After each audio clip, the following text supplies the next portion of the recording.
Seorang sutradara film dokumenter Palestina ditangkap dan diculik oleh warga Israel. Dari rekaman video yang beredar, terlihat warga Israel yang juga menggunakan seragam militer IDF itu melempari dengan batu. Dikutip dari The Guardian, penculikan terhadap Hamdan Balal terjadi di tepi barat pada Senin 24 Maret 2025. Dilaporkan mobil yang dikendarai Hamdan Bilal dikepung dan diserang oleh 15 warga Israel. Beberapa di antara mereka menggunakan topeng hingga seragam militer Israel. Sebelum melakukan penculikan, warga Israel itu melemparkan batu ke mobil Hamdan. Bahkan mereka merobek salah satu ban mobil Hamdan agar tidak bisa berjalan. Hamdan yang terluka itu langsung dibawa dan ditahan oleh militer Israel. Ruang operasi Mesir Qatar mencatat lebih dari 900 pelanggaran terhadap gencatan senjata dilakukan oleh Israel. Pelanggaran-pelanggaran itu tercatat selama 40 hari terakhir di jalur Gaza.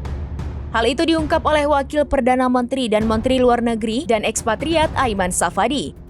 Dikutip dari tribunnews.com pada Senin 24 Maret 2025, ruang operasi Mesir Qatar itu dibentuk untuk memantau kepatuhan pihak-pihak yang berkonflik terhadap gencatan senjata di Gaza.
Download Tribun X sekarang, menghadirkan lokal menjadi Indonesia.